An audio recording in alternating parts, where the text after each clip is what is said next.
Boom. Welcome to the New Music Podcast. We've got your two regular jackoffs from upstate New York. My name is Patrick. And I'm Kyle. Let's fucking get it. We have a guest today who that we've been wanting on the show very Literally, if you've been listening since the beginning, like, you know, we've name dropped this man for a long time. So it's amazing that we finally come to this point where we have actually gotten you on the show. So thank you, William. Thank you for taking the time to entertain us dumbasses. Yeah, thanks for having me. Oh, sorry, nope. So long to set up. Oh, no. Don't be. It was worth the wait.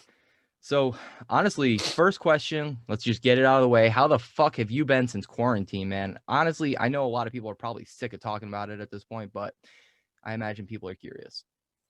I've actually been really productive, and I've been great. That's a refreshing take. Everybody's been very boo-hoo. No, I don't. It doesn't affect me or my life at all. I'm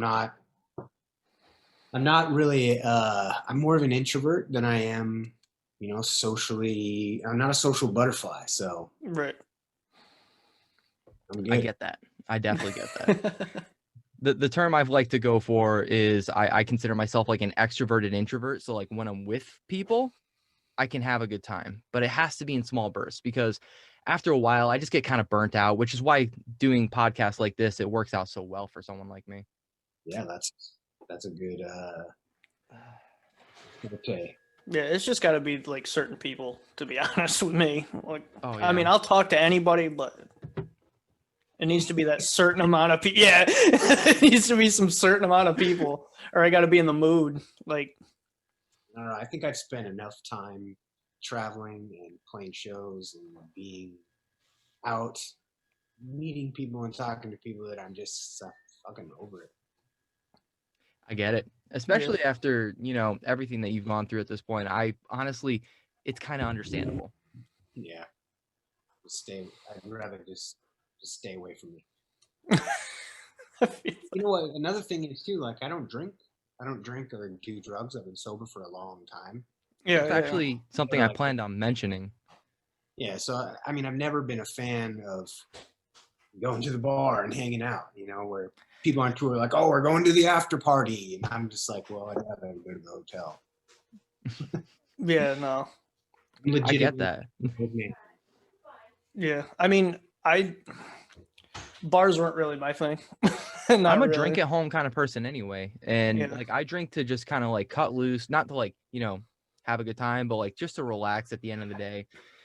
I was doing that thing where I like had to drink like 2 or 3 in order to get to sleep, but that after I realized what I was doing, I was like, this is pathetic. I don't like this. I'm creating a dependence. In fact, the phrase that came to my mind, I was like, I honestly kind of feel a little guilty drinking in front of you. It's good that you came to that realization. Yeah, I'm a libertarian. Like, I believe everyone should be able to do whatever the hell they want. For me, for the world, it's safer for the world that I don't drink. Right. Everyone around me is safer. Cars aren't getting broken into. So that was a thing that happened? Oh, when I was young, I don't know if you know anything about my past or anything, but I was a pretty serious drug addict. I know that you've touched base on that because I have seen all of the videos that you posted. Well, both of us have seen. We've seen them all. Yeah. And so like I knew a little bit about that, but I didn't know exactly like much about like exactly how bad it was. Well, I mean, it was bad. It was bad. I mean, I probably shouldn't be alive, really. Like I made it through my adolescence in the skin of my teeth. I was a really serious drug addict and alcoholic, where by the time I was 14, I was, banging heroin and stealing cars. Like, I stole my first car before I even had a license. Jesus. But you knew how to drive it. You knew how to steal it, and you knew how to drive it. You knew how to drive it. And you know what? You know what's strange, man? I'm always amazed, like, when people are, oh, I don't know how to drive. Like, a lot of people overseas in Europe and the UK don't know how to drive. Because they don't drive over there, they ride trains, because everything's so yeah, right. So that always struck me as quite odd that people didn't know how to drive a vehicle. And I remember the first time I stole a car, I knew how to drive. Yeah. I could drive it. Yeah, it's basic. It's self-explanatory, really. Yeah, it was just instinct. I think it's a very American thing because we're driving young. You know, we get licenses when we're 15, Yeah. half. We did for a while anyway. Yeah. That's not quite the case anymore. I mean, I know my little brother was probably one of the few out of this generation who learned how to drive when he was about 14 or 15, but like it's not that normal anymore. Well, yeah. So I was things were bad, man. I was doing a lot of drugs and doing a lot of crime, and I ended up in a lot of different treatment centers and in jail a bunch. And it got to the point where I was gonna die of doing drugs, or get killed by someone on the street, or Right. end up in prison forever. Now, what was because you did say heroin, but what was your actual choice of what you would actually just continuously go to?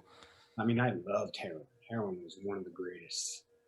But heroin makes you really sick. You know, when they talk about withdrawal symptoms, it's quick how quickly you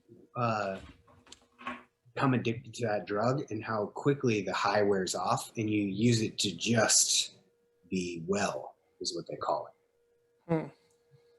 So I didn't ever like being sick, and so I would do it, you know, for a couple months, and then I would be totally fucked. But then either A, I would get arrested and go to jail and then go through withdrawals in jail, or I would just start doing meth or cocaine and just switch to that, so I wouldn't do the withdrawals. Oh, all right. Hard. It's tough shit to go through. I've got family that's been there, and you know, the boosting cars and selling them, and like, you know, I get it. Like, I've seen it happen a few too many times, more times than I like to admit, and it's tragic, really. But hey, I mean, you made it out the other side. You realized how bad it was, and you corrected, and that's not something that should be taken lightly. Yeah, I mean, I did the best I could. You know, it was facing a lot of prison time. Right. That really made me wake up. Like, obviously, you know, being broke and being alone and having no friends and, you know, getting locked up all the time sucked bad. Yeah. But it was just like the threat of losing my freedom for many years. Something needed to change. And it did. Yeah. And I'm lucky too, you know, there's not, statistically speaking, not very many people are able to do drugs and then stop and stay sober for the rest of their lives, or even for as long as I have. Mm-hmm. I don't know many people from when I first got sober that are still sober. Like maybe 3 people. Jesus. Like, I'm the old timer in the AA meetings now. That's something I planned on asking. You still go to the meetings, huh? Yeah. Do you find them cathartic, or do you just kind of go because you feel like you kind of have to? No, man. You know what? Like, the misconception about Alcoholics Anonymous is that it's a thing that you have to go to in order to stay sober forever. Right? So the misconception is, oh, well, I don't want to have to go to these meetings forever. Right. You know, but the reality is that I don't go to meetings to stay sober, because I'm already sober. I've had an experience with the steps, and the obsession to get loaded has been taken away. I go to meetings because I am in a place in my life where I want to carry the message to a new person. You know what I mean? And in the way that I continue, the way that the steps work, carrying the message to a new person is how we continue being sober. So I go to the meetings not because I'm like, oh God, I feel like drinking today, I better go to a meeting. You know, I go to meetings because there's some kid who's, you know, just got sober a week ago and can't figure out how to stay sober. It's a So I'm struggle. going to talk to that dude. Yeah. And I like it too, man. I have a lot of friends in these meetings, you know, that I've known for years. And, you know, I live in a town that's like, I live in Tacoma, so I don't live in Seattle. live down in Tacoma, and it's more working class. It's dudes that are plumbers and electricians, and it's real working class. So I like it a lot. Do you need something, dude? You need something? No. Okay. Can I say hi? No. It's my son. He can say hi. He can say hi if he wants to. It's up to you. What's up, little dude? Hey, dude. Hello. All right, cool. Don't get. See We're That's just playing. adorable. How old is the little dude? 11. 11. Big 11. My son's 3.5, and I'm about to have a daughter. Oh man, congratulations. Thank you. Keep Thank going. Keep going. Don't say that, man. Don't. No. Keep going. I'm already talking about getting snipped, man. I don't know if I could have another. Yeah. Don't do Honestly, that. Regret it. I love kids. I do. But at the end of the day, I don't want to put her through another kid. So if I feel like having another kid afterwards, I'll adopt. And that was always the plan anyway. Have one of my own and then adopt one. But this one, man, we did not see this one coming. But shut up. I still love the. Shut up, all right? I know for a fact I should have seen it coming. I should have known. I should have known better. I mean, don't you know that when you have sex and you put the seed into the womb, that's how the babies are made? I just love the message that he sent me. He was like, "Well, I should have known better." That's the saying that has kind of rung out for the last couple of years, not couple of years, the last couple of months. It feels like Well, dude. Should have fucking known better. Should have fucking known better with that one. But hey, here we are. I want to have 10 more kids. More power to you, honestly. And what bothers me is knowing that there are kids out there in the system, because that really weighs on me, because I wasn't personally like one of those kids, but just, I don't know, that eats at me. That's a bummer. It is. It really is. But, one day I'll set myself up really nice, get a decent sized home, adopt a couple, maybe even just foster at first. Where are you guys living at? Where are you guys located? I'll let you go first. I mean, I'm in a little small town in upstate New York. I live with my girlfriend and my sister now at this two-story apartment. Is it near Syracuse? Not quite. We're closer to No. Albany. So he's up in Schuylerville, but I just moved to Guilderland, which is actually like 15 minutes away from Albany. Okay. Yeah, I've been up there. We played a crazy place in Albany. Albany is just a crazy place in general. What's that place in Albany that's like a barn?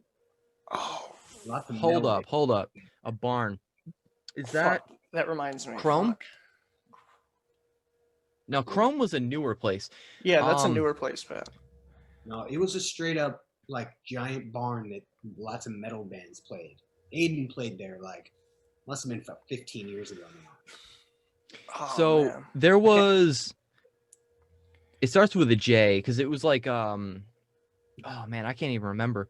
But I know that there were a couple of venues in Albany that aren't quite like barns, but they're like really small, like dirty venues, like fucking Valentine's that used to exist before somebody got stabbed, and then that became a whole fucking situation. Fucking Valentine's was my favorite, but then Bogies got shut down just because no one could afford to actually take care of the place. Yeah. But those were my hangouts, and that's where I used to play a lot of hardcore stuff. But it's not what it is anymore. I mean, the fuse box was pretty, like, you could tell. Fuse box was fun. Fuse box is fun. It's just so fucking small, and there's no stage. I like that. I love that too. But like, of course, you got to get like these stupid. I don't know how you feel about crowd killers, William, but you get those all the time now in those little venues. Well, Crowd killers. Crowd killers are. They're funny when nothing actually comes of it, but sometimes you get those guys that are like the big fat piece of shit dude who just wants to go around hitting women, and it's just like, how is that even a thing? Or even just the mosh pit, like yeah. I'm down with a mosh pit. I'm okay. But like that guy's not part of the mosh pit. He just goes he's around just trying to swing at everybody. Yeah, basically. Yeah, okay. So I didn't understand the reference. I mean, those guys have existed since I was going to hardcore shows in the 90s. Yeah. You can always tell. Yeah, but usually it was like hardcore. Now it's like every genre now of metal. Yeah. You know what? That's true. That is true. I'm all about having a good time. Way different than hardcore shows when I was I mean, you do you have your fun and shit, but like I'm just trying to enjoy. I don't need to get hit when I'm not in the pit. I'm not gonna lie. I feel you. When was the last time you moshed, Will? Oh man, the last time I moshed? Yeah. Shit. You know what? Warped Tour 2017. I got in the pit for Sick of It All. Ooh. That's a good pit. So I've been a Sick of It All fan since probably 99. Yeah, since 99. And when I did Warped Tour this last, a few years ago now, those dudes came and watched my show every day. Like every day, because they were, they're old now. Yeah. They're not like young hardcore dudes that are like, oh, fucking minor threat. Mosh to anything. At all. Yeah. Like, they all listen to fucking Depeche Mode and, shit like that. So they would all come to my show, and I was like, oh my God, like playing these sets at Warped Tour, and Sick of It All is fucking watching me play. Like 20 years ago, I was at fucking El Corte, Graceland in Seattle, fucking jumping off the stage and head walking and shit to Sick of It All. Yeah. It's funny. So yeah, Warped Tour 2017. But before that, it's been a while. I think that downswing show was the last time that I threw down, but after this quarantine, man, I just want to pit. I don't even care. I'll come out of mosh retirement. I don't care. It's literally. I just need a good show at this point, and I don't know. Yeah, I don't think shows are coming back for a while, man. No, it's gonna be a while. It's gonna be a while. I'll just mosh in my living room, whatever. I'll just destroy my house. No big deal. I'll just crowd kill my wife. It'll be all right. We're gonna take you out, dude. We're just gonna take you out. Just why not? I'll teach my son the moves. I mean, he moshes harder than anybody else in this house at this point. Yeah. He does all the damage. Your son, he's 3.5. He's throwing down all the time. Legos, action figures, throwing them. The house always looks like the aftermath. You gotta get him a toy box, man. Teach him how to put all his toys away. I'm working on that. That's the thing we're working on now, is not making a mess and cleaning up after himself. But he's at that age where he doesn't understand his fucking emotions. Yeah. So all part of figuring it out. He'll figure it out. Oh yeah. And then he'll teach the new one. And then you won't have to do shit. Oh. I don't know about that, because I'm gonna be put in a very unique situation. My daughter's gonna have Down syndrome, so it's gonna be very interesting. It's gonna be quite an experience. Either way, I'm still excited to be having a kid. I don't care. I said it before, like even with Jacoby, I was like, I don't care if the kid's got autism or whatever. Like I'm gonna love that kid all the same. So it's good, man. Meanwhile, I just have an asshole cat running around. Kids too, man. Cats are awesome. Oh no, he's great. He's the greatest cat, but he's just. Like I think just a little bit ago, he just crashed something. What else are we going to talk about? Honestly, I'm curious about the new music. So you dropped Abuse, which gave me some serious nostalgic vibes. Wow, that face! He got super excited for that when you said that. I was just waiting for the right time to ask. All right, Abuse, first of all, is a hell of a title to come out after everything that's gone down. The song sounded like hate culture, in my opinion, but I'm sure you have your own thoughts on that. So, was that something that you already had kind of sitting aside and just waited to release, or? No, man. I've spent. Let's see. When did quarantine happen? Oh God. like March. That start March, right? Yeah. Mm-hmm. So I was building something, and I finished that in April, and then I pretty much spent from April until September writing a whole new album. Oh, okay. So I got a whole new bucket of fucking wax to throw on it. And that's just the first song that I decided to drop. But you did write that song in quarantine. I did, yeah. I wrote the whole album. So you'd say it's completed. When I say I wrote it in quarantine, I recorded it in quarantine. I write the songs all in my head, all throughout, living. And then when I finally sit down, then I just put it in the box, and that's what you hear. Okay. I have this weird method with lyrics where I just literally just put them into my fucking Google Docs, and I revise them fucking a million times. Like I've got songs from like 8 years ago I'm still revising and shit. Huh. I got mad respect for anybody that could just put together a song, just sit down, put together a song, and just walk away from it. Because I haven't figured that out yet. Yeah, you just gotta fuck it, man. You can always write more. That's true. That's true. You know what? The best song has already been written. Okay, you're never gonna write the best song. It's true.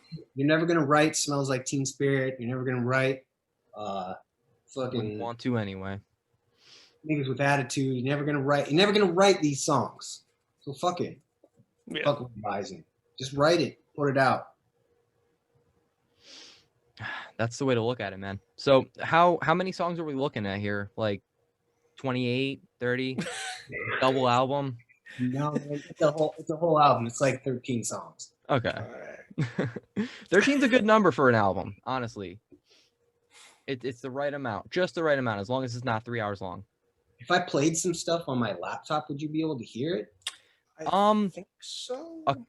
Usually the easiest way to do it is to go and share the screen, but I don't know how the audio over because you're coming in straight through your regular like laptop microphone, aren't you?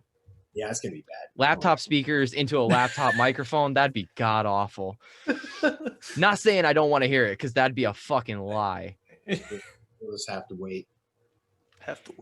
That's right. For this deliciousness. Now, what's the album called? Oh man, I don't. It's ready to drop, but he doesn't know the name. No, okay. Here's what I'm working with. All right, I usually in the past, I've released albums because the first two albums I did for William Control were on Victory. So he was like, "We're gonna put this album out in October, so have it ready." Okay, boom, we put it out. And subsequently, it's like, okay, well, a couple years have passed. Let's drop an album in June. Then we'll go on tour.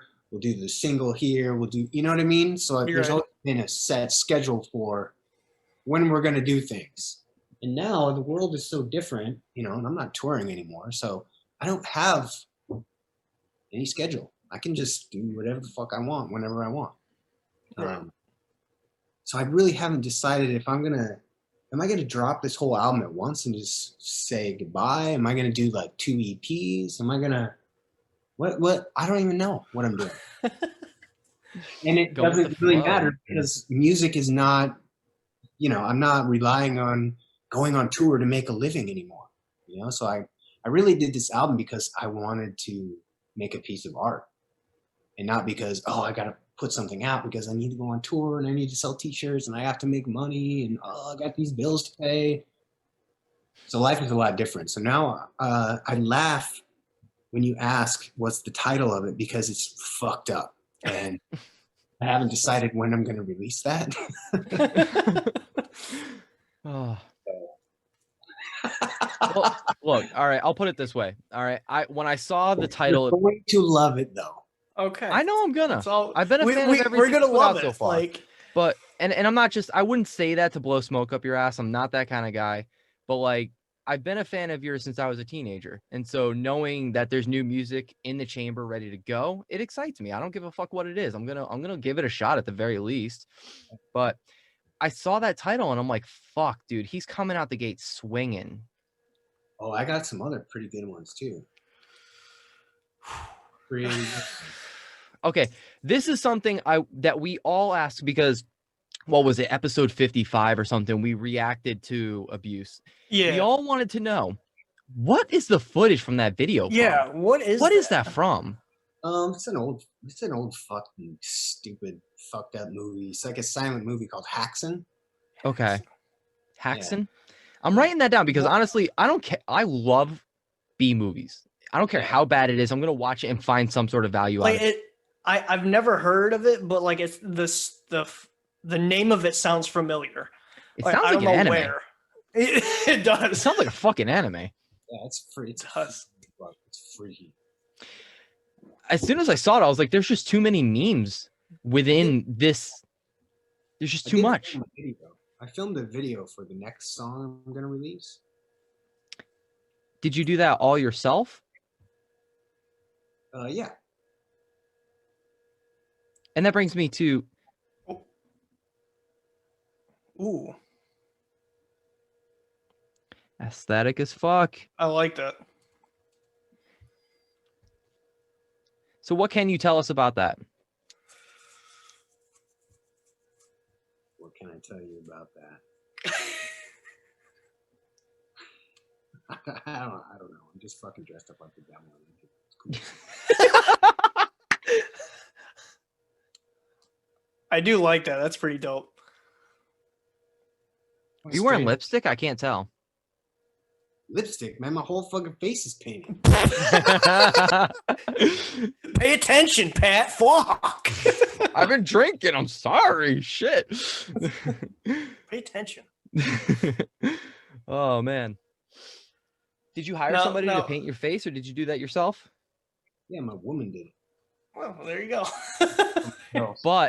But you know the question after that is which one? Oh, damn. Nikki. You need anything? What's up? Oh, here. Where's the French fries? French fries. Who doesn't like French fries? Yeah, so I mean, it's kind of a weird time. Like, I have this album. I put a song out. I'll probably put another one out soon. Fuck, do I care? I'll just drop the whole album with a CD sometime, and that'll be that. I love how you just don't give a fuck. I love it. I mean,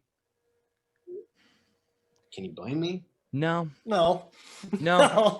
It's refreshing, honestly, because a lot of the times that we are sitting down with musicians, we're appreciating their hustle, because a lot of the time, you know, we're talking to a lot of up and coming artists. And so they're doing what they can to find a way to break through all the fucking noise. And because we all know there's a lot of fucking noise out there. Yeah. And so, you know, it's just interesting to see, you know, someone just, you know, maybe I'll drop it tomorrow. I don't know. Yeah. It would make my day. I'll tell you that much. I wish everybody was just putting out a song, like writing a song right now, just being like, all right, I'm gonna upload it, whatever. Instead of worrying about going through all these different fucking channels, getting things approved, and just, I like the idea of this DIY, get it out there, put it out there, do whatever. Oh yeah, man. Very free. There was nothing more infuriating than trying to work with a label that owes you money and doesn't want to pay you. Like, I'll give you an example. When I did, okay, so when you know, Victory Records was set up like the way that your record advances work, however many albums you sell previous is what your record advance is going to be for the next album, right? Mm-hmm.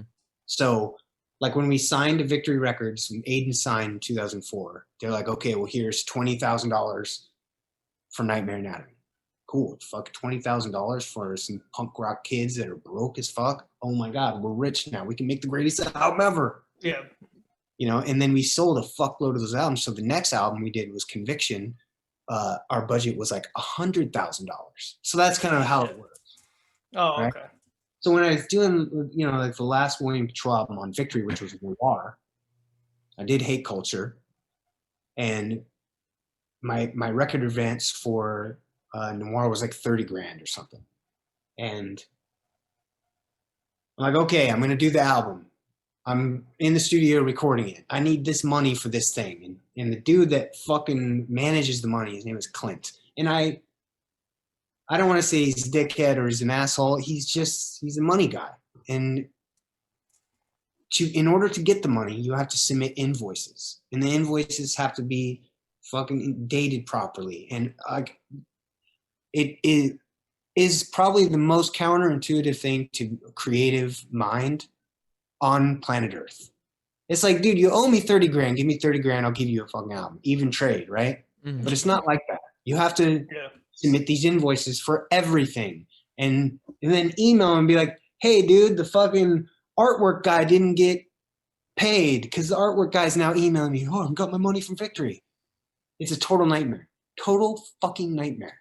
And when I did my first album away from Victory, which is Silentian, I didn't know really how to do anything, you know? And I got online, and this was in 2011. I got online and I was like, hey, I want to make an album. Are you into that? Here, let me sell you some packages and I'll send you some shit.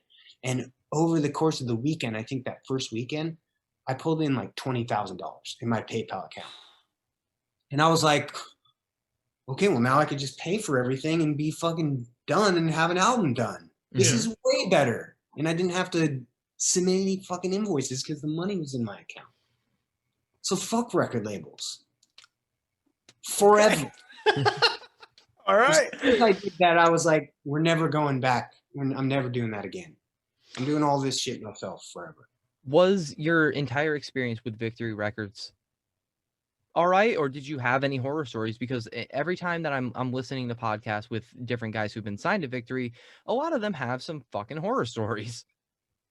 No, I don't have any horror stories, man. I have fucking great stories about Victory Records. I figured as much. Fucking Tony's mansion warehouse thing with all these fucking hookers that he would bring back after fucking wrestling events. Bro, he's doing cocaine and shit. Bro, that dude was crazy. I loved hanging out with Tony Brummel.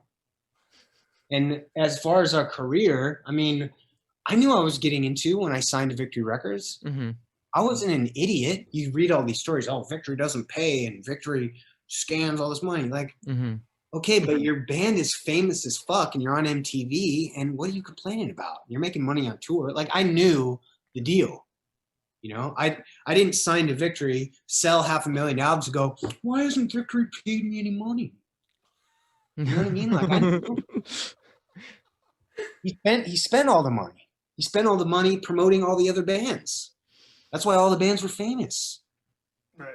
So I mean, I don't have any horror stories. No, I think you just knew what you were getting yourself into. Yeah. More or less. And having unrealistic expectations is the ultimate fucking catch-22 of being a musician anyway. You know, you think you're going to put out an album and suddenly everyone's going to care about you. It's actually quite the fucking opposite. No, man. I knew when I was a kid, when we started Aiden, we started touring, like my goal for that band was to make enough money every night to get to the next city so we could play another show. Because I didn't give a fuck about anything except performing. You know, that was literally my goal. Well, if I can make a little extra money to, you know, buy some new pants that I ripped the crotch out of 3 nights ago, that'd be great too. But I really just want to get to the next city and have enough money to buy a Whopper from Burger King or whatever. And that was my plan. And being on Victory Records, I far exceeded my expectations. And with regards to, you know, the height that I reached in the music industry. And it's only because I signed to Victory Records. because I almost signed to Nitro Records. Before we signed to Victory, we were friends with this band called The Start, and they were on Nitro. And that's the label that did the like first couple AFI albums, and it's the dude from The Offspring, Dexter Holland. Oh, really? And we had met the A&R guy from Nitro Records, and I was like, yo, sign us. We're sick. And he was like, Done. well, you know, we got to kind of wait, and, you know, we'll see what happens on this next thing you're trying to do. And I was like, all right. And I'll tell you how I got signed to Victory. It was 2004, and we had played a show with Silverstein, and we became friends with them. Mm-hmm. And so Silverstein had told Victory about us, and it must have been right about the fall, maybe like November or something. I was sitting in my rat-infested basement apartment in Seattle. Oh my God. After band practice, and I was like, man, fuck this. I'm gonna email this dude. And I didn't know their email. I didn't know Tony Brummel's email. I fucking sat down on my computer and was like, well, it has to be Tony at Victory Records. And I also did it to Brett at Epitaph Records. I wrote in Brett at Epitaph Records, and I did a couple other guys like Fearless, you know, but like these independent labels. Mm-hmm. And I sat down and wrote this email that was like, hey, my name's Will, and I'm in this band called Aiden, and we're sick, and we've done these tours, and we've, you know, done all this stuff, and I'm gonna be a rock star, and you're gonna sign us or you're not, but either way, I'm gonna be a rock star. Later, bro, or something I stupid. would love to see those fucking emails, man. I would love to see those emails. Dude, I wish I still had it, but I did that, and then I was like, okay, whatever. And then I went and did something else, and an hour later, man, I checked my email, and there's an email from Tony Brummel. And the email said, are you ready to make this band your full-time job? And I was This like, motherfucker gets it. Yeah. Perfect Yeah, subject and line. I wrote him back, man, and I was like, yeah, I'm ready to go. And you know what else? Brett at Epitaph Records is not the right email. It's Brett at Epitaph. I don't know if I could even say this in a public interview. We'll just bleep over everything you just fucking said. I don't know. Yeah. We'll see. We'll see what So happens. I got Tony Brummel's email correct. I didn't get Brett, so I could have signed Epitaph, but maybe that wouldn't have worked out. But Tony was like, his email back to me was, are you ready to make this band your full-time job? That's all it said. And I wrote back, yes, absolutely. What do I have to do? And then we set up a showcase, and he flew Aiden out, and we played, you know, songs to like 5 Victory people in this cold Chicago like nightclub. Some sketchy ass nightclub. Yeah, just like a little place that they had, you know, amps and a PA and stuff. And they came in. And I remember it. I'll never forget this, man. They came in the back, like the, you know, stage was set and the doorway was at the back wall. And they came in and they all kind of filed in the back of the place. And we were like, all right, well, let's go. And then I was screaming in the mic like, yo, get the fuck up here. Get up here. To like 5 people. And we played like 3 songs, and we smashed it out. And they were like, and he was like, okay, we're gonna sign you. Do you have a record ready to go? And I was like, hell yeah, I got a record. I had no songs written. My favorite part so far of this whole story. I had no songs written. Fuck I yeah. had nothing. Fake it till you make it. None. I was like, yo, hell yeah, dude, we got a full ass record ready to go, son. Let's rock. And Okay, we're how gonna old were record you this at this thing. time? What's that? How old were you at this time? Oh man, I must have been. This was like 22. Early 20s? Yeah, 22. All right. 21, 22. Something I'll about never that get over energy, that. though. I'll never get over that. Yeah, we got a record in your back of your mind. I have no fucking idea what we're Oh doing. God, what are we gonna do? I went home immediately from that trip, bro, and wrote Nightmare Anatomy in like 2 weeks. That's Fuck wild. you. Shut Fuck up. off. Weeks? Yeah. All right. Shit, we recorded it in 10 days. Jesus Christ. 10 days to record Nightmare Anatomy. Oh my God. Bro, that's all the money we had. $20,000 to make an album back in 2004 was not very much. The studio itself was like $1,000 a day. It's a very different climate to be a musician in 2004 than it is now. Oh, dude, you needed so much, bro. The cheapest you can go to a studio and record, but the cheapest studio that you could have gone to was like still $400 a day without a producer, without an engineer. So you're still either doing it yourself or you're paying someone, you know, $200-$300 to engineer your shit. Yeah. Plus the 400 that you're already there for. That was just for the studio, you know? Yeah. Mind you, when was you're way more by the expensive, freaking hour too. Yeah. So that, you know, all of our records, the only record really that we took our time with was Conviction, mainly because we had $100,000. Yeah. And that makes sense. I mean, And even when you still, listen to that record, you can hear it. Yeah, that album, it took 4 weeks to make.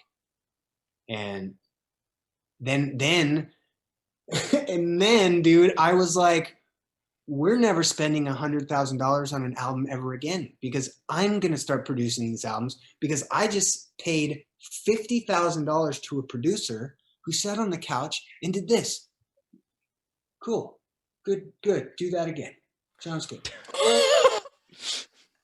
For $50,000, that's all he did. I was like, we're not doing that anymore. We're not paying a producer anymore. Fuck that. I'm producing him. I'm going to record him. We're going to take the next album from Knives.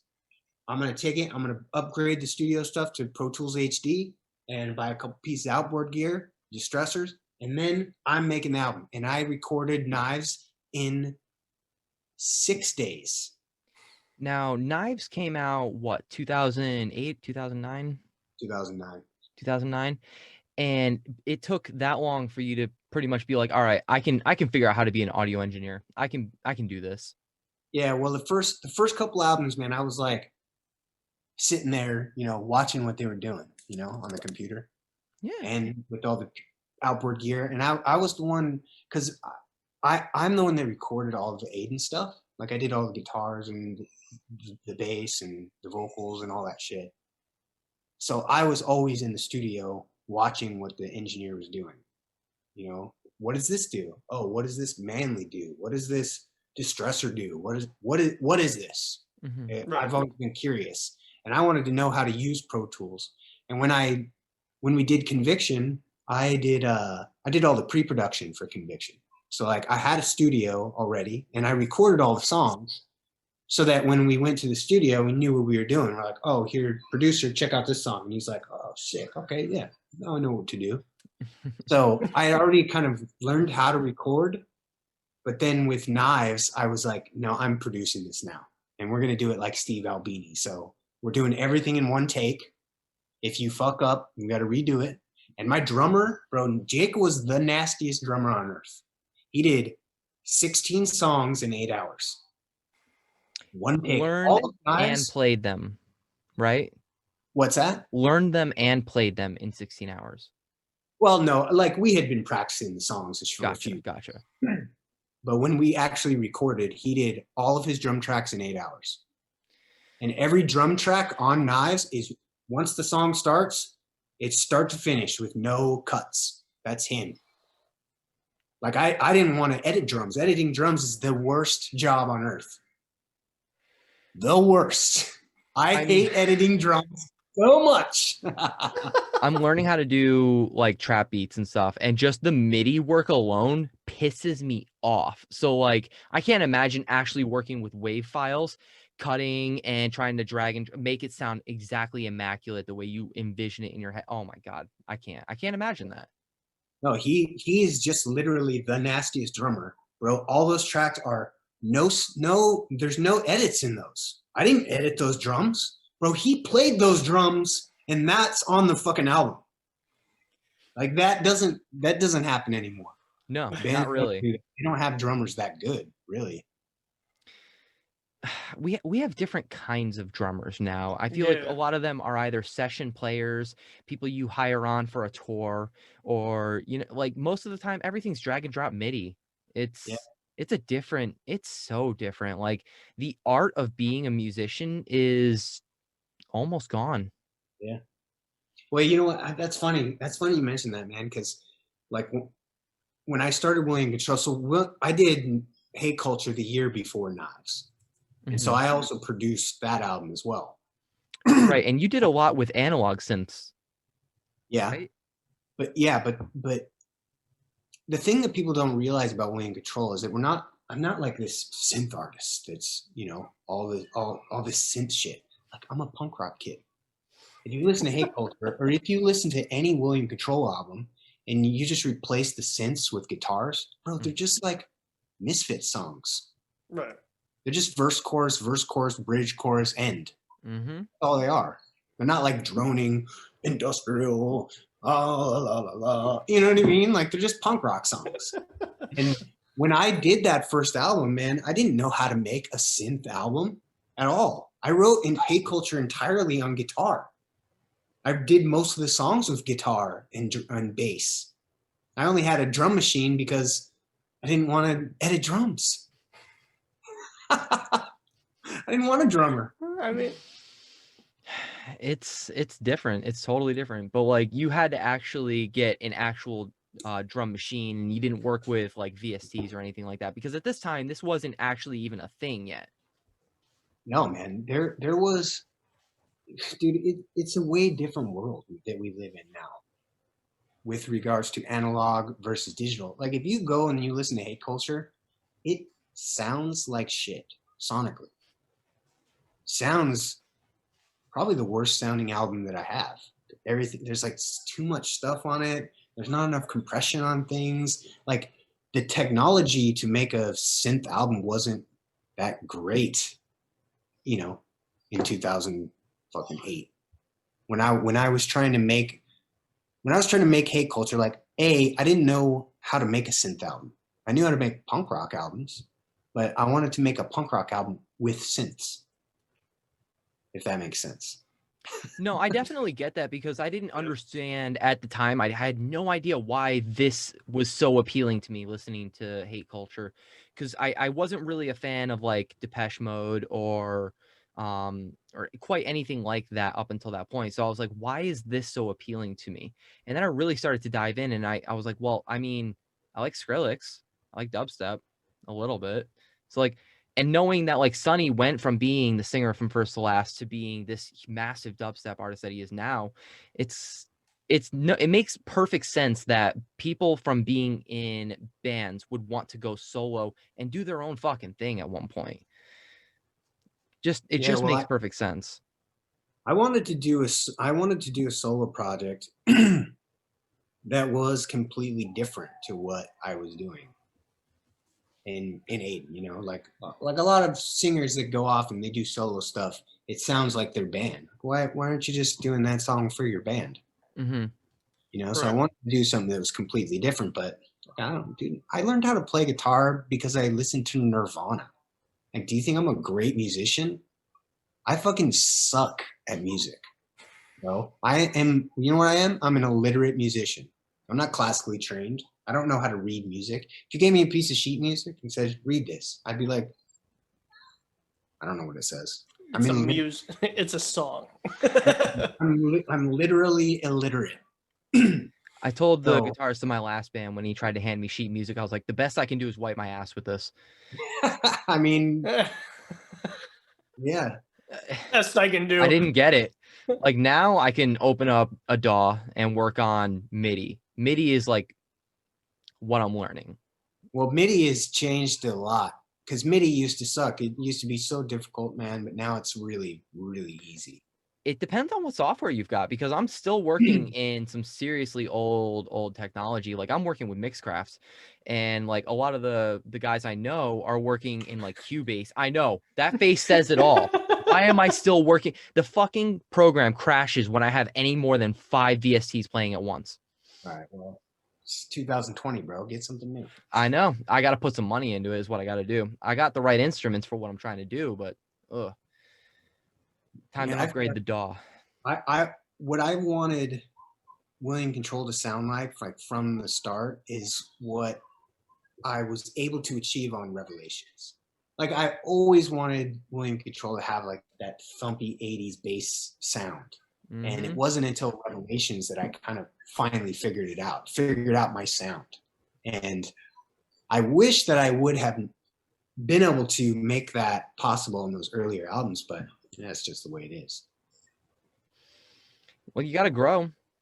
You got to Yeah. take those steps, make your mistakes, and there's nothing wrong with making those mistakes either. Like, you could look back and say that Hate Culture sounded like shit, but like, a lot of your core fans really love that album. Yeah, no, I mean, and I understand why too. Like, song wise is great. It's the reason why I like the Misfits, man. The Misfits, I believe, are one of the greatest bands to ever exist. Do their albums sound great? No. They sound like shit and they suck at their fucking instruments. But the songs are awesome. But they're fun. I think above all else, it's fun. Yeah. You understand the energy. Man. Yeah. And now that I'm a musician, I know how much it costs to make an album. I understand that they didn't have enough money to make albums, bro. They had to get in there and do all their songs in one day and be done because that's all the money they had.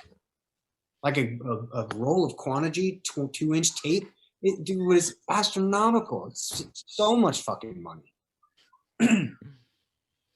It comes as no surprise that Danzig would talk shit on people who do like sweep guitar picking and stuff like that, like to sound fancy and stuff like that. Like, what did you really think that guy was gonna say? Yeah. Like, the guy knows he's not good at guitar, but that's not the point. He plays. He's good at writing songs, and I think that is something that like a lot of this generation doesn't understand, is that songwriting is way more important than a good sounding album or a sweep. Yeah. I could drag and drop a sweep picking guitar thing right now. I could do it. Yeah, but you can't. You're never gonna walk around and in your head go. You're never gonna do that. But you are going to walk picture around, people doing it. You are going to walk around and in your head you're going to be like, I'm 138, 138. You know what I mean? Yeah. Like a song, dude, your song can just change the world. You got to have that. You know, I always talk about, that band Black Veil Brides? Oh, yeah. Of course I do. I love Black Veil Brides. I've loved them for a long time, since they started. And the singer was a big Aiden fan. Come to find out, which is why he took me on a bunch of tours. I'm not surprised by that at all.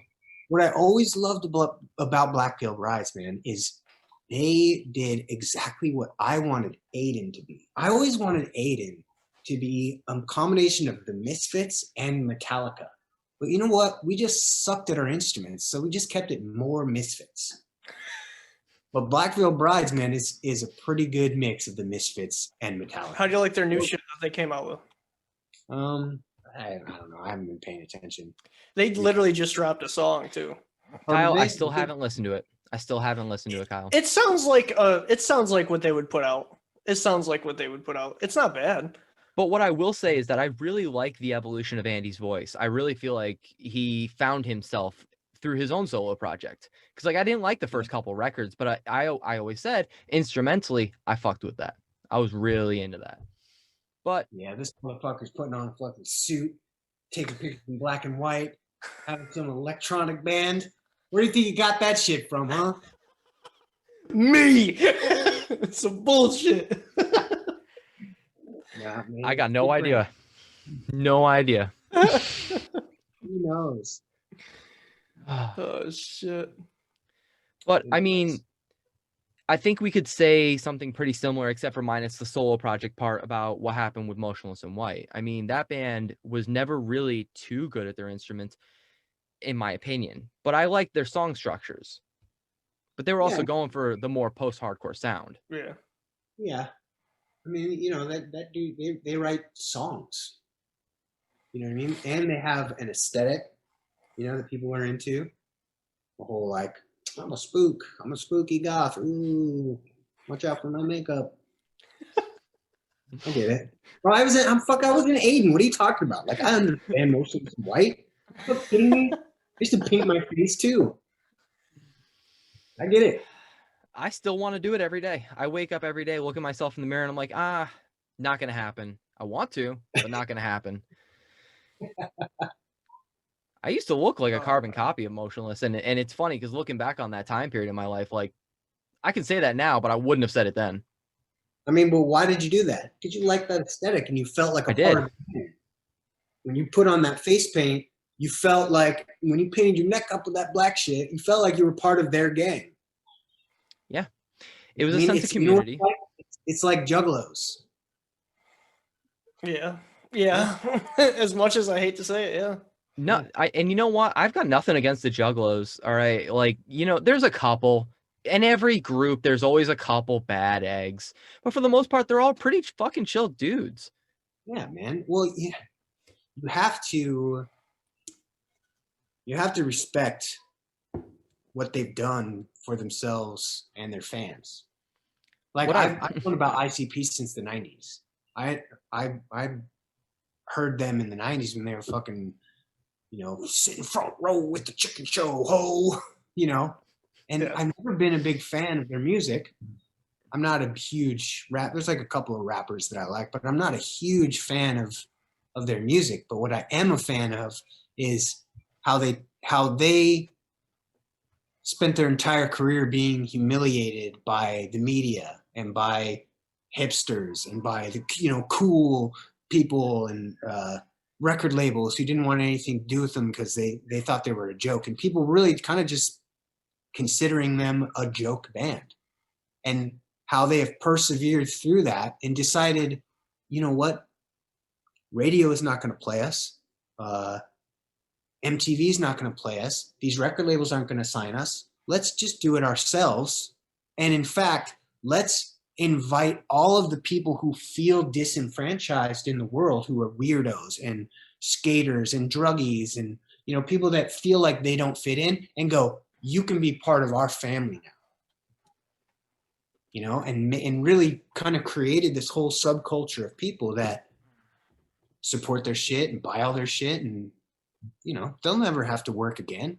No, they own all of their music, they own all of their merch, they own everything. And they're making fucking millions of dollars a year. While the hipsters in Spin are like, stupid Juggalo, and the writer is fucking living in some box in New York City and can't afford. Quick piss. I'll be right back. All right. You know what I mean? Yeah. What did he say? He's taking off? He's got to take a piss. So, I mean, I really feel like good for them. Yeah. I personally wasn't a huge Juggalo fan, but now that you explain more of what, like, oh, hey, they own like a shit ton of stuff. And they were on like wrestling at one point.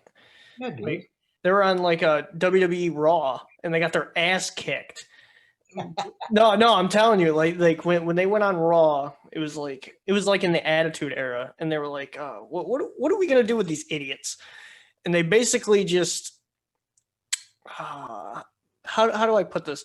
They like, Vince McMahon didn't like, obviously, them, so they had him basically killed in the ring, and then the ICP clique were like, you know what, fuck this, we're gonna make our own wrestling. So they made their own wrestling shit. It was like, I don't know. That's great. Yeah. That's what I really respect about them the most, man.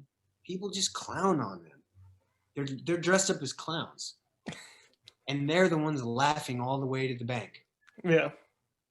While all these cool hipster dudes are like, oh, fuck ICP, man. They don't make good music, and their fans are stupid. And I'm just gonna fucking jerk off on this fucking computer screen. Fuck you, you hipster dork. Because they're driving Lamborghinis.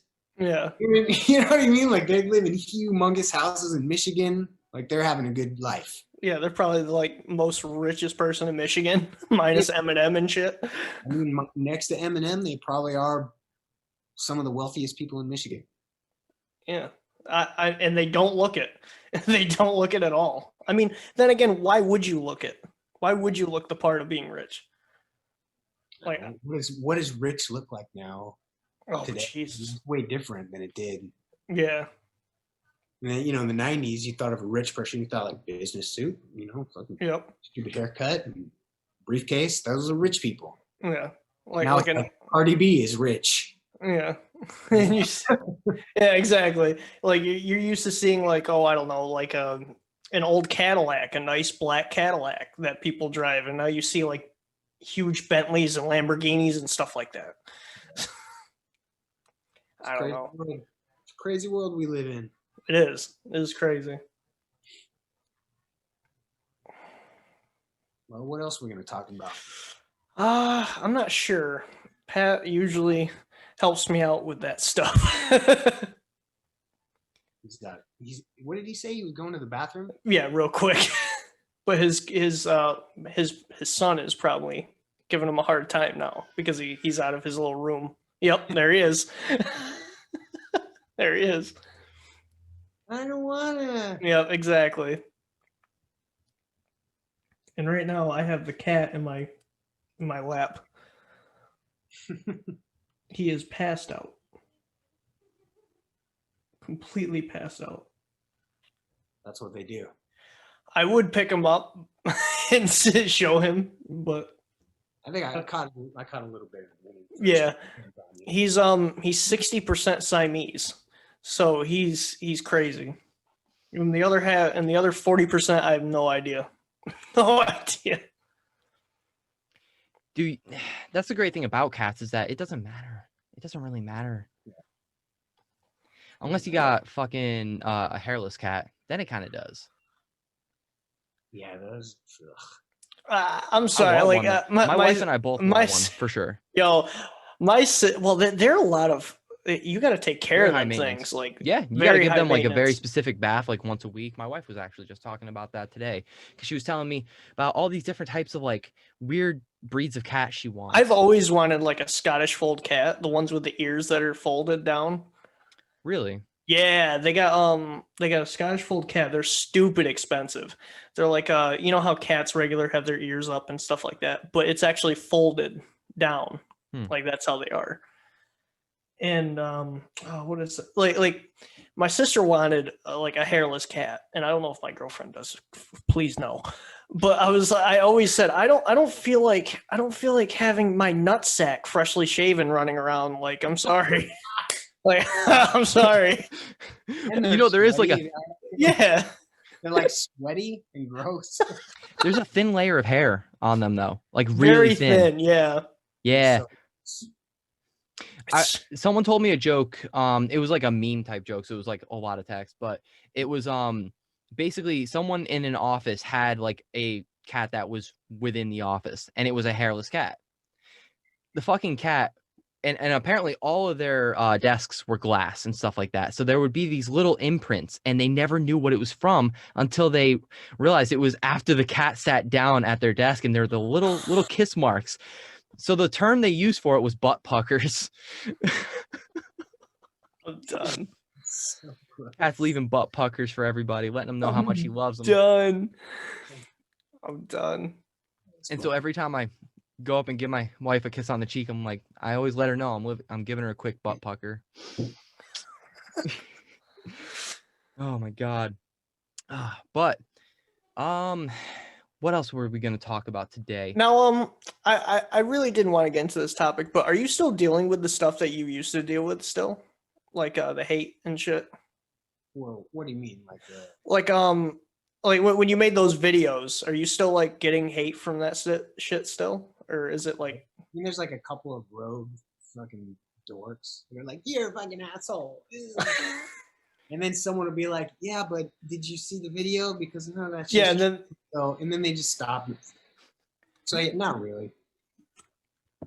So like viewers know that like we've talked about many other musicians at this point who have faced similar allegations to you, not quite to the level of extremity that you had faced, but we would bring up their response videos, and every time we're watching them, we're like, these guys just didn't watch Will's videos. They don't understand how to actually respond to accusations, because if they're actually innocent, they would know how to handle this shit. They would be completely transparent, open up their phone, let them see all the text messages. And I'm not just talking about like, we're going to zoom in on one part of a text message. You know what I mean? It was always some like super bullshit. That's what they did to me. Yeah. You know what I mean? Like they contacted the magazine, and the magazine was like, oh, well, okay, he did this. Did you have any proof? And they're like, yeah, here's a message where I'm like, ooh, you filthy whore, you do this, blah, blah, blah. And they're like, oh, he's an abuser. Yeah. The headlines were insane, and the articles were even worse. Like, is this high school?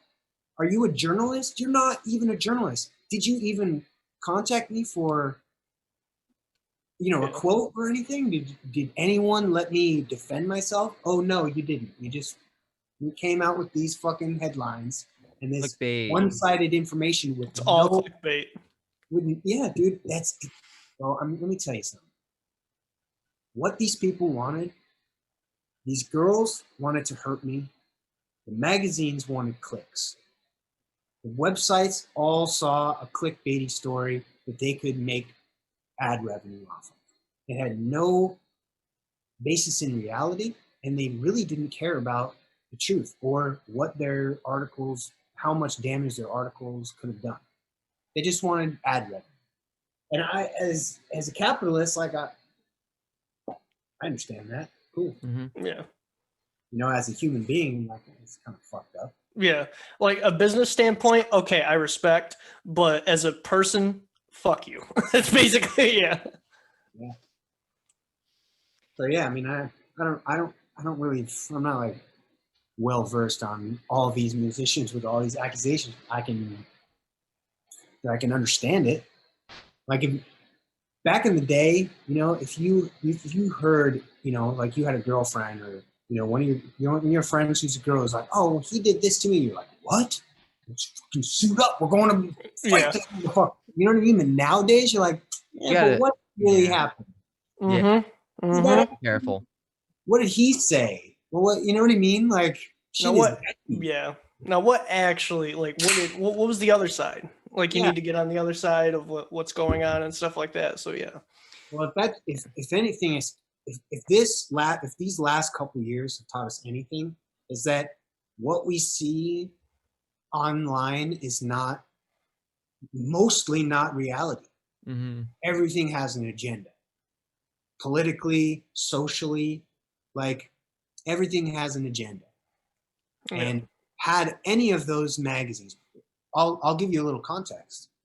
I was, during that whole fucking fiasco when it first started happening in 2018, I was contacted by a lot of people were like trying to hit me up, and I was trying to get through my divorce. But I was contacted by The Stranger here in Seattle, which is like a big Seattle newspaper. It's like the hipster newspaper.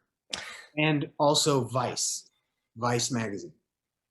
And Vice did some actual journalism. That girl, whatever her name, I can't remember her name, asked some real questions. And I provided some the evidence that I have in those videos, I gave to her. Like, this is the reality. In that situation, and with the guy from The Stranger who actually came down and interviewed me. He's like, hey man, I got this piece and it's turned into a 5,000 word article. Like, you want to say something? And I was like, yeah, come down to Tacoma. Let's meet.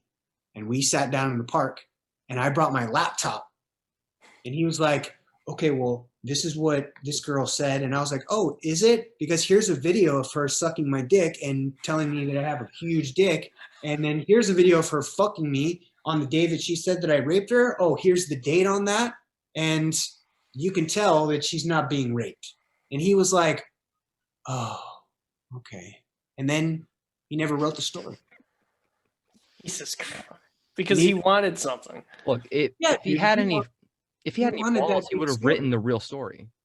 Well, if he had balls, he'd have been like, oh shit, what's happening to this dude is fucked up. And anyone that I showed the evidence to, like, obviously I can't post that stuff online. Oh yeah, no. No. I mean, I literally, like, the girl that claimed that I raped her, I literally have a video of her, of the entire fucking sex, all of it. Yeah. With dated, like, dude, I can't believe that she would come out and say that I did that to her. Like, you knew the camera was there. You were there with me. What? It'd be real. You set up the camera. Yo. I swear to God. Yeah. No, it wasn't a hidden camera thing. She looks right at the camera and is like, thank you, Daddy. What? You knew the camera was there? That was almost a spit take. What do you want? Oh my It was god. crazy, dude. And like it's funny because that was about Stranded. They didn't do anything about write anything. That was Stranded, not Vice, right? Who are you talking about? When you met up with that person, that was Stranded, right? Not Vice. Oh, it's called The Stranger. Oh, the Stranger. The Stranger. Yeah, it's like a paper in Seattle that comes out Right. every week, and it's like music stuff and Seattle stuff, and it's like a big deal in Seattle. It's like a free paper. Right. that fucking everybody reads. Like it would have been bad. Yeah. And No. and I popped out my laptop and I was like, boop, and he was like, oh shit. Shit, this isn't a story, I guess. And it gets up and leaves. This story about this monster when he's not a monster. Yeah. Now, Vice actually did they post something about it? No, dude. Nope. And we had a couple of different conversations too, because she contacted me like, hey, what's I'm trying to get some beef on this story, and what's up with this? And I talked to her for like an hour, and then I talked to her again with her and her producer, and her producer's like, this is a crazy story. And I was like, yeah, the real story is how these articles in these magazines put out this article with no real information, with only the story, someone's word, with no evidence and no facts. That's the real story. But it's just not worth it. And when I started coming out with those videos, it's not like people are going to write articles saying, oh, fucking man defends himself with reality and facts and evidence. Like that's not going to get clicks. No. No one's going to click on that. They want sex cults. Yeah. They want abuse. They want controversy. They want allegations. And I can't even sue these articles because they say alleged. That's the fucked up part about all of this shit. And a company can just say whatever they want in a headline, as long as they say alleged. That's crazy. Well, you know what? Now I know to put that up when we do our video. I'm going to put that up right there, just like that. Alleged. Just alleged musician William Control talks about allegations. Yeah, alleged musician. That's the alleged part, is alleged musician. Yeah. My God, man. It was crazy. It was crazy to go through that and what happened in my life and things that I had to go through to get through it.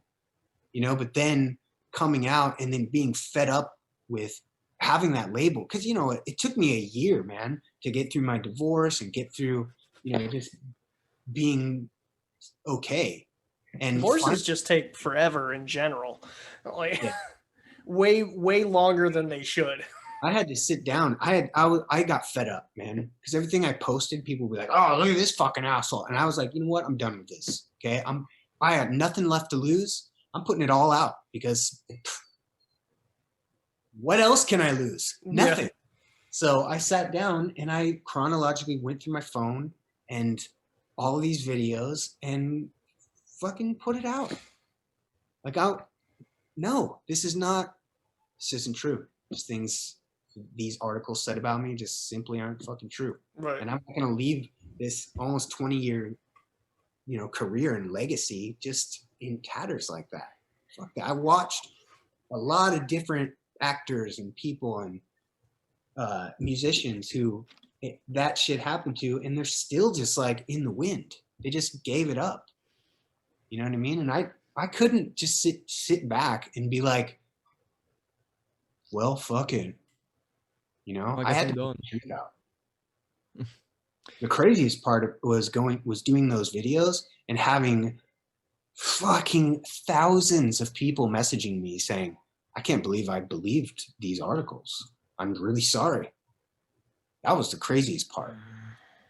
I mean, I said this when we did our episode on that, which was the bridge that led us to this conversation, thankfully. That like when I first saw the news break out, I was like, wait a minute, let me just give this some time before I actually commit to the idea that this is reality. And it was like 6 months or something before you came out with your responses? No, it was a year. It happened in June of 2018. I didn't come out with those videos till like April or May of 2019. And I mean, my favorite part about it is that you admitted you weren't entirely innocent, that you made your mistakes throughout this, you know, the divorce obviously is proof that there was mistakes made on your part. And, but you admitted that, like, obviously there was not a grain of truth in the allegations, that you were doing a lot of the shit that, like, a lot of the crazy stuff that, like, the Netflix type stuff that they were talking about. I mean, you go to Netflix now, and I mean, that's pretty much what those headlines were now. Yeah, dude. I mean, it's just fucking insane. And I think the climate at the time, you know, the people, you know, the media and all these stories, like, you know, what's the dude, Harvey Weinstein, and, you know, these kind of big, gnarly, crazy stories that were coming out. When Me Too started, I was like, oh, fuck, that's cool, man. Like, I supported you that. don't have to suck a dick to be in a movie. You should just be like a good actress and get a movie role. You shouldn't have to fuck dudes like, you know, Harvey Weinstein. Gross. But I understand, you know, girls fucked Harvey Weinstein, not because he was an attractive guy, but because he could put them in the movies. You know? But regardless of that, man, the whole climate at the time was like everybody felt like they wanted some attention, you know? I watched all of this shit happen, and then it started happening to people, and I was like, fuck, really? That dude? No way. And then when it happened to me, I was like, are you fucking kidding me? Like, this, none of this is true, but I understand that maybe some of these girls, like, saw, you know, these other victims and watched thousands of people go, oh, you're so brave, you're so brave, and they wanted to feel that as well, you know what I mean? That's kind of how I feel. It's crazy. And obviously I feel like the given thought when people hear, you know, everything that you went through, and then it's like 2 years, 3 years later that you are going to put out another record, they're thinking, well, this is probably a response to all of that. And I personally, I doubt that, but I'd love to hear what you have to say about that.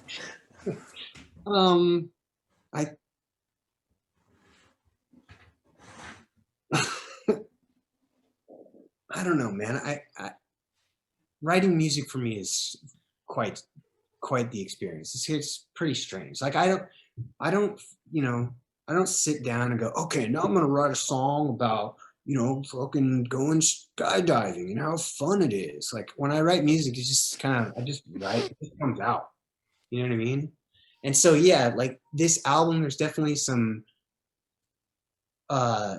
allegory attached to that thing that happened in my life, which was a pretty gnarly experience. Mm-hmm. And there's some things that I touch on in the new album that, yeah, you could attribute to that. But there's also a lot of, you know, songs on the new album where, you know, I'm talking about love and shit, because fucking life is great now. It's like really, really fucking great. So, I don't know. We'll see. I guess you'll find out. I mean, this is a great segue into this. Congratulations on your marriage, by the way. Yeah, congratulations. That was, the pictures I saw were beautiful. Thanks. I also wasn't expecting 3. I'm not gonna lie to you. I wasn't expecting that. I mean, you love 3 women. There's nothing really more to say than that. I mean, it's pretty straightforward, but it's weird that there is still in 2020 a misunderstanding of what polygamy or polyamory is. Oh, dude. Everyone's got their own opinion. You know, people that don't like me think, dude, it's so fucking funny that people, like, the idea, dude, that when all this shit happened a couple years ago, right? The funniest part to me was that people were surprised. Like, oh my God, William Control has sex? What? You know what I'm saying? Are you serious? You have sex? Wait. No way. Like, no. Bro, I've been singing about it since 2008. Like, what do you think I've been singing about? These aren't these aren't metaphors. This is. Wait, like, so submit clothing isn't just a giant metaphor? Right, exactly. For doing laundry? Wait a minute. You know, like,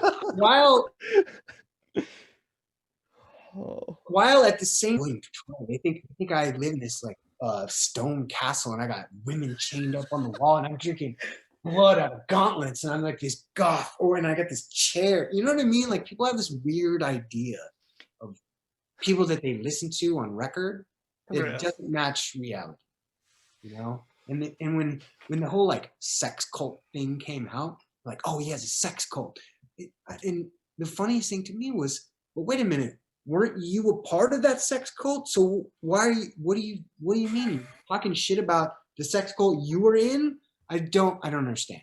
Which is very contradictory. So either you're pissed that I have a sex cult, or you're pissed that you're not a part of the sex cult. Which one is it? Well, because a lot of the people sitting behind the keyboard are going, man, I'm getting off to this article. Let's get it. Let me tell you, man, I received quite a number of messages too that were like, oh, that's so hot. I love this. Cool. Like, Cool. Okay, that's cool. I like that. But I mean, most of that shit isn't true. But okay. But okay. I'm not gonna kink shame you. I mean, whatever you're. By the way, are you taking applications? Yeah, a lot of those too. Oh, I don't doubt it. I just pulled a vial of blood. I'm ready to sign. Tell me where to sign, man. Sign on your genitals and blood.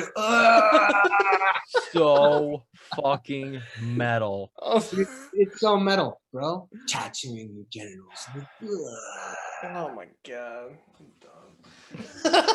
I'm done. Hey, bro, if you want to be a part of the sex cult, you know what? You gotta get your genitals tattooed in blood. Let's Ah. go away. So yeah, I appreciate that. Yeah, I've got 3 wives. It's a good life. We're gonna have the most banging fucking Thanksgiving this year. I'm so excited. Oh, I can't imagine. So hold up. What are you thankful for? Man, I'm thankful for a lot of things. I'm thankful for my family, for sure. For my family and friends that were real ones. You know? Because I probably the hardest lesson I learned going through all that was I didn't really have very many real friends. I knew there had to be some good that came out of that. Yeah. No matter how terrible. There was some good.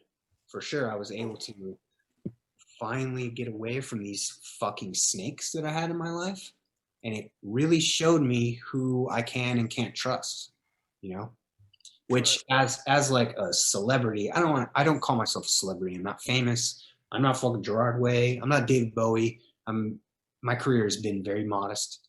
And even at the level that I have achieved, I realized that there was a lot of people in my life, man, that were, you know, only in my life because I could provide something for them, you know, not because they liked me as a person.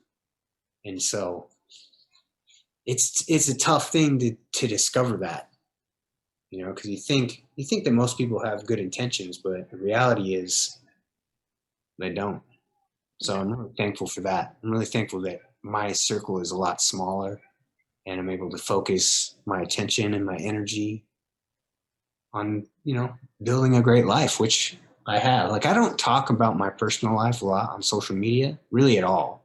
I don't tell you what I'm doing or what I'm building, or, you know, I like to keep it pretty mysterious. And I'll just say that, man, this year has been fucking incredible. And I've done a lot of shit this year. Now, you've talked about building a couple of times. What are you building? You don't have to answer that question. It's okay. I mean, okay, so I've built like a couple of all my recording studios that I've recorded all my albums at, I've built. Okay. So stuff like that. So like not quite like woodwork. It's kind of more like you're building rooms, or yeah, like this. Which I have to admit is aesthetic as fuck. Oh yeah. Yeah. Yeah. That's okay. Oh, look at the plasma. I love it. I'm literally tomorrow. My plan is to rearrange my room, but I gotta get a crib and all that shit set up. It's a fucking nightmare. Not quite like what you've got going on. Now, I've wondered this for a while now, and I knew it was going to be the question I was going to ask you. And it's not as like big of a deal as it might sound. What is your favorite place that you've been to, or like your favorite like venue that you've played? Because you've been around. Yeah, I've put around. Put around. You've watched me putting it around. Man, what's my favorite place to play? I guess that's changed a lot. Man, I used to love going overseas. I used to love London a lot. But getting older and becoming an old man, I'm like, fuck London and all these fucking fees and taxes and trains and all these fucking... I don't want to get on a plane for 12 hours anymore. You don't want to drive on the wrong side of the road. Dude, it's so stupid. It's the stupidest. Like, no wonder we were able to fucking beat you back from the American shores back to Britain. No wonder, because you don't even know how to fucking set up a road, bro. Are the actual roads shit, or do we just... It is one of the most infuriating places to drive on in the world. They do not understand the concept of a straight road at all. At all. You live in upstate New York. Okay, I'm sure you've been to Boston and you've been to Manhattan, like Wall Street. Every fucking road is like, where we kind of figured out, oh, we need straight roads because, that's better. Because this is getting ridiculous. You can't find anything. Everything sucks. You're doing this in the car all the time. We've had 15 turns, and it's still a straight line. Just go straight. I used to love playing England a lot, London especially. But I think probably one of my favorite places is probably the Midwest. Maybe like Chicago is one of my favorite places. We've always had a really good time there. Texas. I feel really at home in Texas. Not surprised by that one. Place. I love America, man. America's the greatest place on earth. For sure. Speaking of America, speaking of Texas, you enjoy the right to bear arms, for sure. Oh, yeah. Enjoy. Sure. I practice on a daily basis.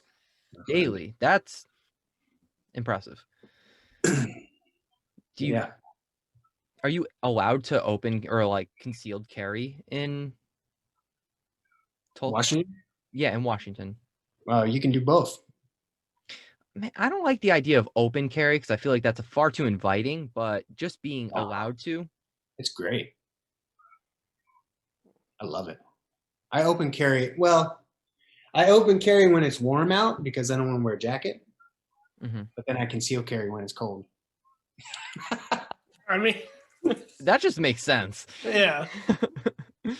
But Washington is an open carry state. Most of Washington, like if you go to Seattle, you're going to get people that are like, oh, a gun. Oh. But most people in Washington are like, yeah, whatever. See, I've never been a guns guy. I like knives. They're just, I don't know, something about the feel. I don't know what it is, but I like knives. Guns, I just need the right guy to put a gun in my hand. Have you ever shot a gun? I've shot many shotguns in my life, but it was mostly just a gun. Have you ever shot an AR? Have you ever shot? I have. Yep. No. I've shot an AK-47, and that was an experience. Was it dope too? I mean, I've always wanted to have a pistol permit just to carry, but it's especially in COVID now, it's going to be stupid hard to get now. I'll show you. I'll show you some stuff here. You got nothing to do.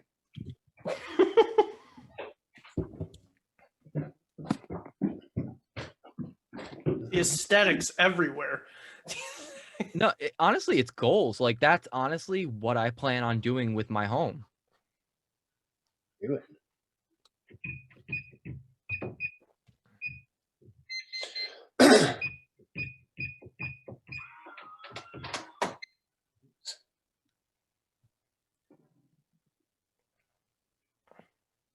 Holy shit. America. America. America, fuck yeah! Oh man, Oh my god. I'm ready for it. you're ready for the apocalypse, dude. Let's go, dude. 40 fucking 40 round mags, bro. I got it. Jesus. Have you heard of Gun Drummer? I feel like you two would have a hell of a time. I haven't, but I'm Gun interested. drummer. Gun Drummer's funny is as fuck. Yeah. He basically does the drums as AK-47s or M4s. Did it. Yeah. You know, Sick. he's a very entertaining guy. I fucking see this guy rolling out with tanks now. He's not playing any games anymore. No. Like shit, dude. Do you have a favorite piece though? Yeah.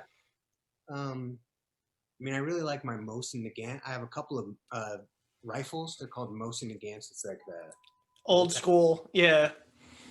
and they're from. I think they're both from 1943, and they were like World War II guns. And Yeah, I was just about to say they're World War II, aren't they? I was just about to ask that.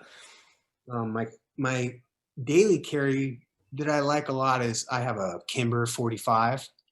It's a short 1911. So it's a 1911, but it's a short barrel. So it's easy to carry. But it's also a 45, so it'll fucking blow your hand off. If you're not careful. I like that a lot. I like hammer fire rather than Glock, like the slide fire. I don't know if you know the difference. They look a little different. Glocks don't have hammers on the outside. It's all inside. Mm-hmm. Yeah, I think I know what you're talking about. They're kind of like I like hammer fire more. I like I have a couple of different 1911s. I love that look. It's I was just about to say that they're just beautiful looking guns. Classic. Yeah. Damn. Honestly, the only reference point I have is something that's not even good, like Call of Duty, and I don't play Call of Duty. Well, that's what. As soon as I heard the Mulzen, is that what it is? Molson? Mosin. Yeah, the Mulson. As soon as I heard that, I was like, "Oh, Call of Duty: World at War." I know it. I haven't actually fired it, but I've simulated it. Yeah, enough to know. numerous times. I know. I've experienced it. If you ever make it out to the West Coast, man, we'll go out to the mountains and blast off some. I don't think you realize we would love to. Yeah, New York. You're in New York. You can't fucking have shit in. Can't do shit No, here. you can't. No, you cannot. Pretty tyrannical government. Now, listeners know I love Arizona. That's where I'm going to go back to. I loved it. The entire 4 years I was there, I had a good time there. Yeah, they love guns in Arizona. That's a fact. Fact. That's a fact. And my wife is not too keen on it, not gonna lie. It would just be something that I would do as a hobby thing, just for fun. Just a reason to get outside, go do something. That's a great reason to be a gunner. And the great thing about Arizona is that there's just so much open space, a lot of desert to just go around and just fuck around in. But I definitely, in my youth, I really liked paintball. Is that something that you ever tried? No, I was never. No, I was never a paintballer. I was more of an airsoft person. Airsoft, I hated. I hated the idea of shooting. I still actually have mine. It's under my bed, and my girlfriend actually said something. Babe, why is there a gun under your bed? I was like, it's an airsoft gun. It's not a gun. Relax. Can't you tell? There's an orange tip. It's literally an AUG, like assault rifle. I can't own that. Okay. FBI, open up. Yeah, literally. Man, it's nothing. You know what? There's nothing illegal about owning guns or loving guns. It's a good time, and it's as a grown up man, it's a good hobby. It's an appropriate hobby for a grown-up to have. But gun safety is like the thing that you have to like really preach on. I don't know, or at least, bro, gun safety is just common sense. Yeah. Like, yeah. What do you need to know? Don't point the barrel at anyone, no matter what. Even if you think it's not loaded, just don't point it at anyone. Yeah. Right? Barrels down, finger off the trigger, some trigger discipline. Don't leave it in a place where kids could get it. It's pretty self-explanatory, dude. You know, my favorite though is especially like when I see even like a cop do something like this. I'm like, oh, bro, dude, like, do you not know? I think that's the first thing that you talk about in police academy. I'm not gonna lie. Yeah, I would fucking hope. Never look down the barrel. Never point the barrel at anything. Like, even if you think it's not loaded, that's just basic gun safety 101. And also clean it.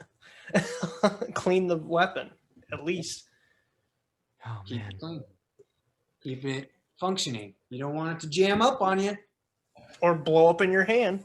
When that crazy dude walks into the theater with an AK, you want to be able to fucking fire off a couple. that church, what's that dude in that church? What was his name? I can't remember. Oh, dude, I know exactly what you're talking about. Guy started shooting people, and the guy pulled out a gun. Bam! Oh man, I was like, yes, praise the Lord. Praise this at 1911.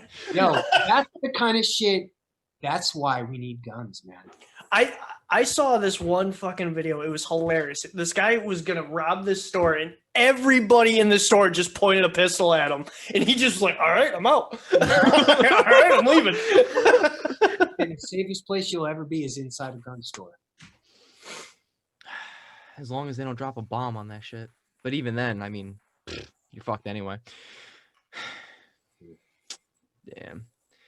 Man, Will, thank you so much. Honestly, it's been a treat just having you on the show, building this relationship with you. It's been honestly a fucking pleasure. Is there anything else that we should talk about before we wrap this fucking thing up? I don't think so, man. I think you really enjoyed the new music. I know you said you got some hate culture vibes. I feel that. I feel like it sounds a little bit better than hate culture, but the same energy is there because, you know, I've been fucking a little pissed. I had to get some shit out. Yeah. I mean, me and Pat, I can't fucking speak. I'm just gonna leave. Later, Kyle. Nice knowing you. No, because me and Pat wanted you to get on the show to like speak out, basically. Really, it's like, yeah. It's like, hey, this is what actually happened, and this is my side, and shit like that. So, and there's always two sides to a story. Oh, there's always. And we also wanted to build like a relationship with you as well. Like in those videos, I pretty much, lay out my side. Like I could have made hours and hours and hours of videos of text messages back and forth because I literally have millions of text messages. All, you know what I mean? So I could have gone on, and I had to kind of put things in context and like, you know what I mean? Because I could have just gone on forever about it.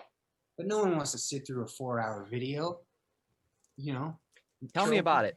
Of some really embarrassing text messages. Like a lot of that shit that I put out is straight up embarrassing. Yeah. Really embarrassing and really disgusting. But when you give zero fucks, what do you want from me? Yeah. So, I feel like I've said, all the stuff that I wanted to say. Yeah. And I feel like I defended myself in the court of public opinion. Yeah. I didn't change everyone's mind. There's a lot of people that are going to hate me that use that scenario to just continue to hate me. Whatever. I'm not going to change a reason mind. anyway. Yeah. I'm not going to change Everybody wants a reason to like hate something. Yeah. But above all else, man, I want this to be the one thing that I wrap things up on is, guys, hardcore kids, all of you, I want you to fucking take notes. All right, this is how you defend yourself. This is how you do it. Please. This is how, like, if you are actually innocent, this is how you go about it. You don't just make an ass out of yourself for no reason. So that was my big thing that I wanted to get across is like, honestly, take notes, go check out it's like 10 hours worth of videos that you did. There's some So, shit. but I didn't want that to be the only thing. So obviously go check out the William Control music. Aiden's still out there, and don't listen to that fucking SoundCloud shit that's out there that's under the Aiden name. I've joked about that, but the fact that it's even up is kind of amazing. Spotify, what are you doing? I don't even know what it is. I just love how like when Pat he actually sent me a screenshot of what you said, and you were like, "Wow, internet's crazy." Like you didn't give a shit. I mean, what am I gonna do? Dude, I don't give a fuck. I got shit to do, man. I got fucking things to do. Exactly. Care what Spotify's doing? I'm just worried about people out there pretending to be you and getting clicks off that. That's what I care about. Dude, there's some weird people that do that, man. If you are a person that goes online and pretends to be someone else, you are a fucking loser. And you should kill yourself because you're a fucking loser. Yo. Fuck you. Somebody emailed me the other day and was like, "Hey, is this your email?" And it was some fucking email that was like will control at Proton something. And he was like trying to get the kid to do something. And I was like, bro, that's not me. I don't have that. No. And people do that all the time for fake Facebook accounts. And they'll message me like my Instagram or my Twitter and be like, "Oh, I've been talking to you on this thing." I'm like, no, that's not me. So whoever's doing that, fuck you, you're a loser. Oh my God. It's funny because anytime I say that, like, there are some people that should kill themselves. I get mad looks for that. I'm like, yeah, I mean, it's not a nice thing to say, but no, it's not. I get so mad. Like, why are you doing this? What are you like, dude? Somebody set up a Skype with William Control, but one of the L's was a capital I, so it looked like William Control, right? And they started messaging my wife, saying stuff like, "You're being a bad girl. I'm gonna fucking spank," like all this shit. I'm like, what? Text me. She's like, "Hey, what the fuck?" And she's like, look at the person who's trying to message me be an idiot. I'm gonna fuck with them. And of course, like, I have Skype, but I don't use it. I'm not messaging people on Skype. I'm not messaging people on Proton Mail. I'm not messaging people, period. Okay? I don't message people. Okay? People message me. I respond kindly. Try to be respectful. But I'm not setting up accounts and like messaging people like, "Hey, this is what I want you to do. You little slut." Ugh. Like, that's not real, dude. I can see it now. I mean, it's William Control, one picture, and it's the same picture that's your profile picture, going around with like maybe 3 followers, but like 4 or 5 million people that they are following. Yeah. Right? Dummy accounts, man. Dummies, bro, dummies. I have official Twitter. I have official Instagram. You can message me there. If I respond, cool. If not, it probably wasn't that interesting of a message. And I'm sorry, or I was busy. But I don't have these weird accounts that people are like a Discord account. Like my son uses Discord. I still don't understand. I'm still trying to figure out how to use Discord because I don't know if that's actually something that would be beneficial to the podcast. It's definitely. I don't know. I'm still figuring it's it out. more for like if you're playing video games and shit. It's more or less for that. Yeah, but, that's what he hangs out with his friends when he plays Fortnite. Yeah. I don't know. Internet's weird, bro. It's a weird. So when are we gonna play Fortnite together, Will? Let me tell you, I suck at Fortnite. Okay? So do I. Welcome to the club. So bad, and so I hate it. I don't like playing it. I liked it. I liked it when like you could look at somebody, shoot them, and then blink, and they have a mansion built. That's not me, bro. No. Yeah, exactly. What? No. How No. you built that so fast? Get out of here. No, but like when it first came out as a beta, that's when I liked it because I was actually good and nobody built a fucking mansion in the blink of an eye. Yeah. Like, no. You know what game I really like is Call of Duty. I like that game a lot. I've been playing the old one with my brother. My brother has an account and he's like a fucking big Call of Duty fan. But we play like Modern Warfare 3 together. Like Oh, that is my favorite, especially online. That is my favorite. The campaign was kind of garbage, not gonna lie, but the online was one of my favorites. Yeah, I like Call of Duty, man. It's fun. I don't know. I'll play with my brother, and that's about it. Like he'll hand me a controller when we're hanging out, but like, I'm a retro gamer. I like the old Nintendo stuff. Yeah. My son likes old Nintendo stuff. Honestly, hand me an N64 and we can have some fun. I mean, I can definitely play the older games like Pac-Man. I love Pac-Man. He's one of my favorites. But I'm terrible at it. Terrible at it. Don't but play it to be good. Play it to have a good time. I love Pac-Man so much. It's one of my favorite old-time characters. Man. Classic. Even on Super Smash Bros. When they had Pac-Man, that was me. Like I needed Pac-Man. Well, cool. Well, thanks a lot for having me, guys. No, honestly, it's been a fucking treat. Thanks again. If you have any other questions, hit me up. I was going to say, do you have anybody you want to shout out, thank, or anything like that before we ultimately give you the virtual boot? Not really. Just my friends and my family. Love you. You know who you are. All right, man. You know what it is. William Control, Aiden. Look it up. You'll find it pretty fucking quickly. Thanks again. And bye-bye. Later. Later.